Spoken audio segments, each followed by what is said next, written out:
Everyone, स्वागत है आपका पॉलिटेक्निक सिकंदर में। आज की इस वीडियो में हम लोग एक्यूरेसी, प्रिसीजन और रेजोल्यूशन की बात करने वाले हैं। अगर आप इंजीनियरिंग या डिप्लोमा कर रहे हैं तो आप लोगों के लिए टॉपिक जो है मोस्ट इंपॉर्टेंट होने वाला है। और इसका एग्जाम के पॉइंट ऑफ व्यू से भी जो नोट्स हम लोगों ने बनाए हैं वो आप लोगों के लिए बहुत ही ईजी लैंग्वेज में बना लिए हैं। तो चलिए शुरू करते हैं। हम सबसे पहले बात करेंगे इंस्ट्रूमेंटेशन की। ये टेक्नोलॉजी है मेजरमेंट की, ठीक है। उसके बाद में बात करेंगे इंस्ट्रूमेंट क्या होता है। तो इंस्ट्रूमेंट एक डिवाइस है जो मेजर करती है फिजिकल वेरिएबल को।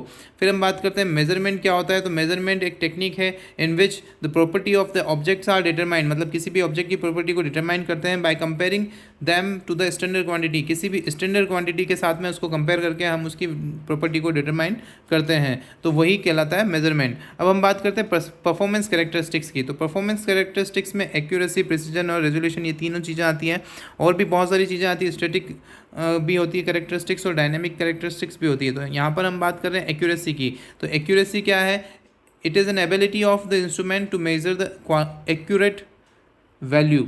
मतलब हमारी जो इंस्ट्रूमेंट की एबिलिटी जो होती है एक्यूरेट वैल्यू को मेज़र करने की, वही एक्यूरेसी कहलाती है। या फिर हम अदर लैंग्वेज में इसको कहें तो it is closeness of the measured value to the standard value. मतलब एक स्टैंडर्ड वैल्यू है और एक मेजर्ड वैल्यू है, इन दोनों के बीच में कितनी क्लोजनेस है उसको डिटरमाइन करता है एक्यूरेसी, ठीक है। या ट्रू वैल्यू भी कह सकते हैं हम स्टैंडर्ड वैल्यू को।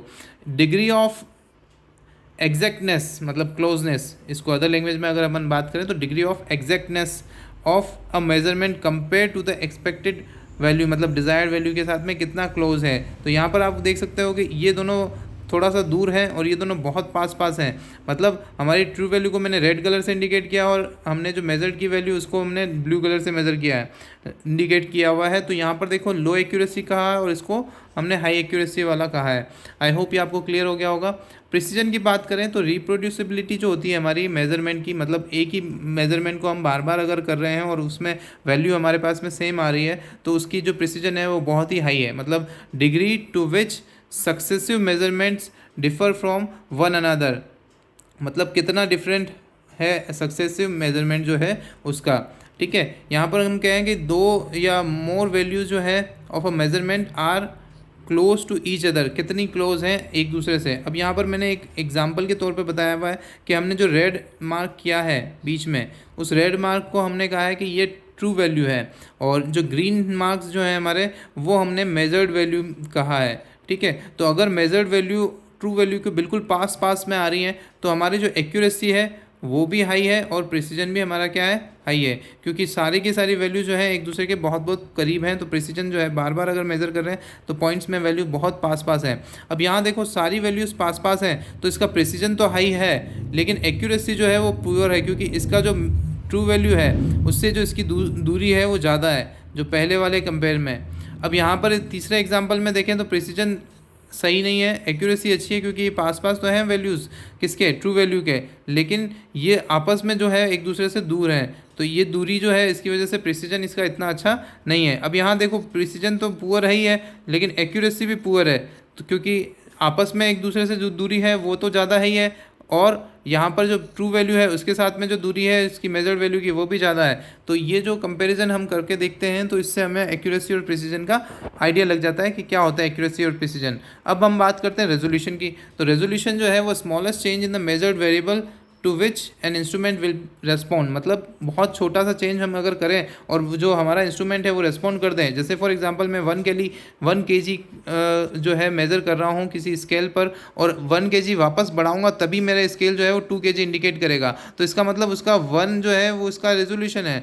1 से ज़्यादा इसका अंदर हम चेंजेस करते हैं तभी वो 1 के ज़्यादा या 1 के आसपास का चेंज करेंगे तभी वो वैल्यू को इंडिकेट करेगा। 1 से कम कर दूंगा जैसे 1.5 कर दूंगा तो वो मेज़र करके नहीं बताएगा, ठीक है। यहाँ पर हम इसको दूसरी लैंग्वेज में ये कह सकते हैं स्मॉलेस्ट इंक्रीमेंट या डिक्रीमेंट जो भी हम क्वांटिटी में करते हैं that can be reliably measured, मतलब उसको हम रिलायबली मेज़र कर पाएँ जो छोटा सा चेंज है। जैसे फॉर एग्जांपल हमने टेम्परेचर मेज़र करना है और 0.01 में हमने चेंज किया है उसके अंदर टेम्परेचर के अंदर, तो इंस्ट्रूमेंट कैन मेज़र और indicate that change on its scale then its resolution will be 0.01। मतलब अगर इंस्ट्रूमेंट उसको 0.01 को इंडिकेट कर पा रहा है इसका मतलब उसकी जो रेजोल्यूशन है वो 0.01 है। जैसे यहाँ पर मैंने एक स्केल दी हुई है, उस स्केल में 0 से लेकर के हमने 1 तक के टुकड़े 0.1 तक के टुकड़े किए हुए हैं। तो 0.1 तक के टुकड़े किए हैं, इसका मतलब कौन से टुकड़े होंगे?